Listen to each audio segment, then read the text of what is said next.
John Fraser, NRA ILA's Director of Research and Information. Thanks so much for coming on the program tonight, sir. Always a pleasure, Cam. All right. I know we have a lot of gun bills that have already been introduced in the new session of Congress, and we know that there are more to come. What can you tell us about what we've seen so far? Well, it's been a busy couple of days already. The House allowed bills to be introduced this past week, and then they're out of session for a few days. The Senate isn't allowing introduction of legislation such as Senator Feinstein's much-awaited massive gun ban bill until January 22nd. But we've already seen legislation proposed by anti-gun House members like Carolyn McCarthy, magazine bans, gun show regulations, ammunition regulation, and other things. It seems at this point, I saw one of the gun bloggers earlier today say it seems like the effort is to throw everything out there and see what, if anything, sticks. I think that's absolutely correct. Strategically, I think their thought is, the public may support gun control now, so let's try to pass every kind of gun control there is. It is not a narrowly focused strategy.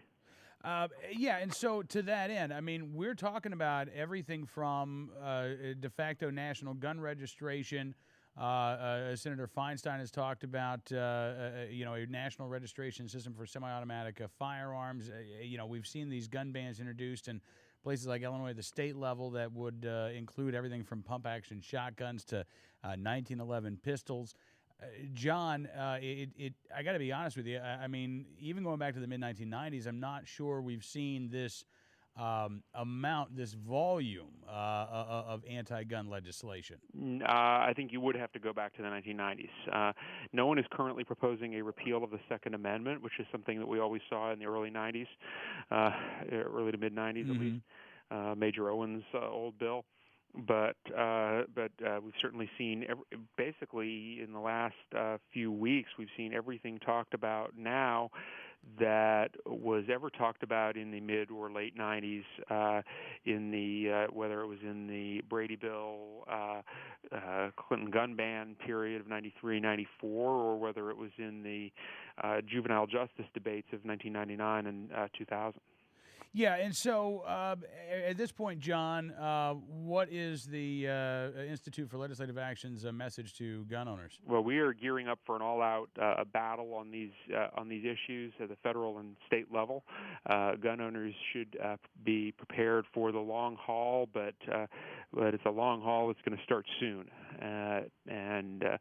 you could see gun bills being proposed as amendments in the House or Senate within the next couple weeks, and people should right now deliver a clear message to their members of Congress to oppose restrictive new gun laws and to try to address some real issues here, whether it's mental health, criminal justice, or other things that could get at the real causes of violence in America. Yeah, you talk about a sustained effort here. We know that we've seen President Obama say he wants Vice President Biden's task force to give recommendations by the end of the month. We also apparently saw a quote from Vice President Biden himself saying that the president wanted to get something passed by the end of the month. You referenced as well gun control advocates, groups like the VPC, I think have gone on the record as saying that, while emotions are high, basically, to paraphrase Rahm Emanuel, don't let a crisis go to waste. Right. Well, it's ironic, as someone pointed out to me the other day.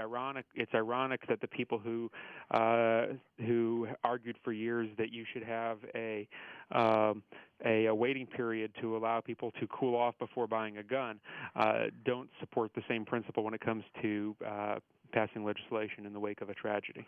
Absolutely. Well, listen, John, I know we're going to be talking a lot once Congress really starts ramping up, but thank you so much for coming on the program this afternoon, sir. My pleasure, Cam. Thanks for having me on. You bet. John Fraser, NRA ILA's Director of Research and Information, joining us here on Cam and Company.